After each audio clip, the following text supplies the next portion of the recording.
Bismillahirrahmanirrahim. Assalamualaikum warahmatullahi wabarakatuh.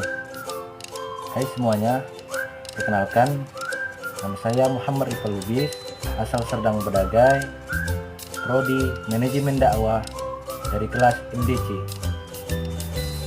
Di sini saya akan membahas mengenai terminologi hadis. Sebelumnya, apakah kalian sudah tahu apakah pengertian hadis itu? Kata al-hadis secara etimologi merupakan isim masdar dari kata hadatsa yahditsu, hadisan, yang berarti komunikasi, cerita, percakapan, baik dalam konteks agama maupun duniawi atau dalam konteks sejarah atau peristiwa dan kejadian aktual, dengan penggunaan kata sifat atau adjektif dengan memiliki arti yang pertama berarti al-jadid atau sesuatu yang baru, lawan kata al-qadim, sesuatu yang lama. Pengertian yang kedua berarti al-khobar atau berita, yaitu sesuatu yang dikabarkan atau dicakapkan dan dipindahkan dari seseorang kepada orang lain. Yang ketiga berarti al-qorib atau sesuatu yang dekat. Yang kedua, sunnah. Sunnah secara etimologi berarti jalan yang lurus dan berkesinambungan, yang baik maupun yang buruk. Para ulama memberikan pengertian sunnah secara bahasa yaitu as-siratu wat-thariqatul mu'tad hasanah kanat ausia, jalan atau kebiasaan yang baik dan buruk. Menurut ulama usul, sunnah adalah sesuatu yang disandarkan pada Nabi Shallallahu Alaihi Wasallam selain Al-Quran, baik berupa perkataan, perbuatan, dan takrir atau kebiasaan yang menurut mereka pantas menjadi hukum syara'. Kalau menurut ulama fiqih atau fuqaha, sunnah ialah hal-hal yang bersangkutan dari Nabi Shallallahu Alaihi Wasallam, akan tetapi hal tersebut tidak fardu dan tidak wajib. Yang ketiga, khobar. Khobar menurut bahasa berarti al-naba, yaitu berita. Sedangkan menurut istilah terdapat 3 pendapat, yaitu yang pertama, khobar adalah sinonim dari hadis, yaitu sesuatu yang disandarkan kepada Nabi Shallallahu Alaihi Wasallam dari segi perkataan, perbuatan, takrir, dan sifat. Yang kedua, khobar berbeda dengan hadis.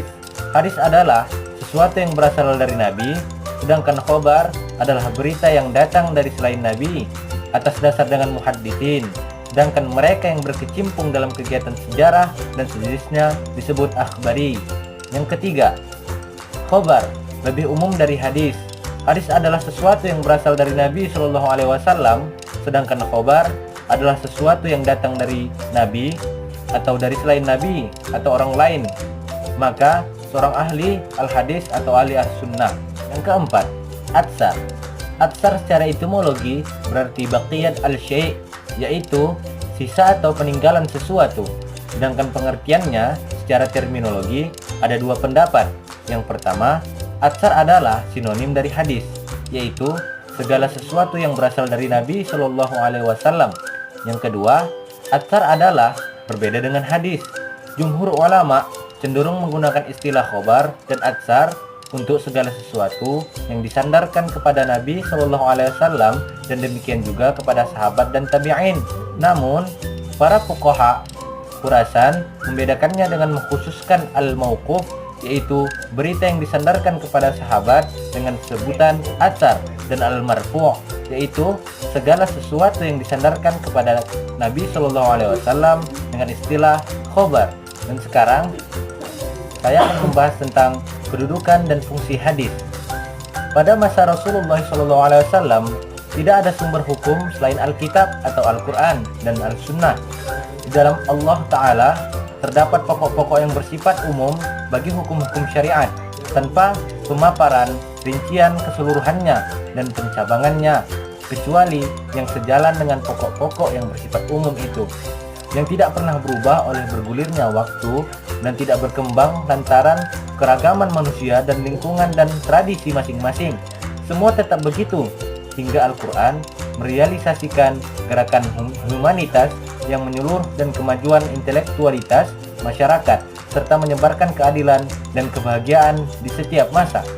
Al-Quran tetap menjadi penuntun kebaikan masyarakat meski bagaimanapun kondisi lingkungan dan tradisinya.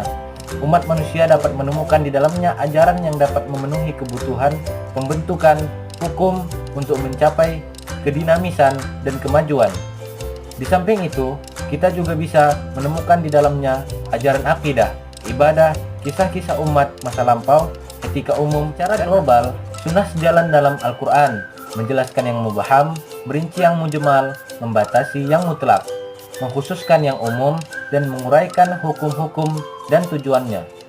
Di samping membawa hukum yang belum dijelaskan secara eksplisit oleh Al-Quran, yang isinya sejalan dengan kaedah-kaedahnya dan merupakan realisasi dari tujuan dan sasarannya.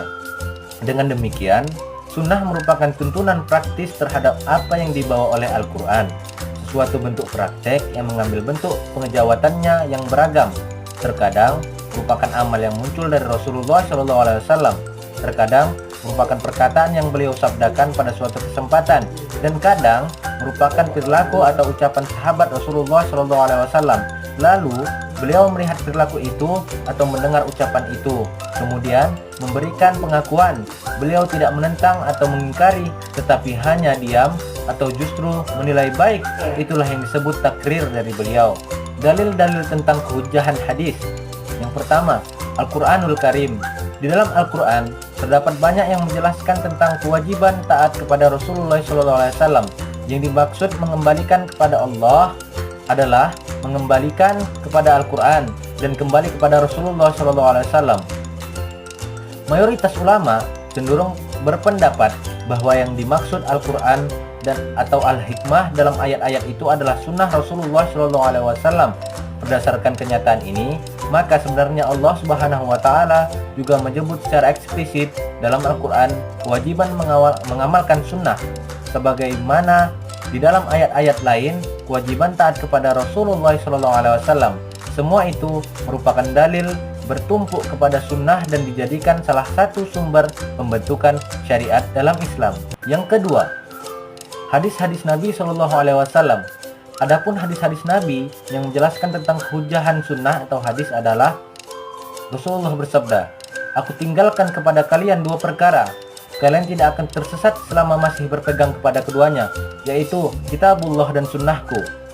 Hadis-hadis itu menunjukkan bahwa Rasulullah SAW diberi Alkitab dan sunnah dan mewajibkan kita berpegang teguh kepada keduanya serta mengambil apa yang ada pada sunnah seperti mengambil apa yang ada pada Alkitab. Tidak cukup hanya memerintah berpegang teguh pada sunnahnya, tetapi juga mencela orang yang meninggalkannya karena hanya bertumpu pada apa yang ada di dalam Al-Quran saja. Ijma. Umat Islam telah mengambil kesepakatan bersama untuk mengamalkan sunnah. Bahkan hal itu mereka anggap sejalan dengan memenuhi panggilan Allah Subhanahu wa Ta'ala dan Rasulnya yang terpercaya. Kaum muslimin menerima sunnah seperti mereka menerima Al-Quran Al-Karim, karena berdasarkan kesaksian dari Allah Azza wa Jalla, sunnah merupakan salah satu sumber syariat. Telah disebutkan banyak ayat yang telah mengukuhkan hal ini. Allah Subhanahu wa Ta'ala juga memberikan kesaksian bagi Rasulullah SAW bahwa beliau hanya mengikuti apa yang diwahyukan. Yang keempat, pandangan ahli al-ra'yi. Sesungguhnya mazhab Abu Hanifah, imam para ahli ra'yu, tidak pernah menolak sunnah, dan para imamnya masih berargumentasi dengannya serta membangun hukum-hukum mereka berdasarkan sunnah. Kebanyakan pemecahan masalah-masalah juga didasarkan pada hadis dan diriwayatkan sebagaimana yang dapat kita saksikan pada berbagai buku dan mazhab. Sebuah pendapat yang dilontarkan oleh seorang ahli sejarah yang sangat piawai dan netral. Sesungguhnya Imam Abu Ja'far At-Tahawi tidak sendirian.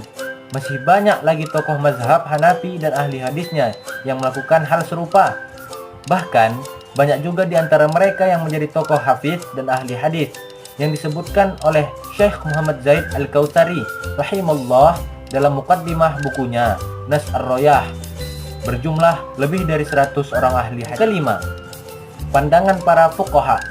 Dengan pasti akan kami tegaskan di sini bahwa semua fuqaha kaum muslimin dari berbagai mazhab dan kawasan, baik yang mempunyai mazhab yang masih bertahan, yang tinggal namanya saja, yang memiliki pengikut maupun yang tidak, mereka memandang penting mengambil sunnah, menetapkan hukum dengannya, serta merujuk kepadanya apabila ada bagian dari agama Allah yang sudah jelas bagi mereka dan tidak dapat dipertentangkan bagi sikap seperti ini, sama-sama diambil oleh orang yang cenderung kepada mazhab hadis.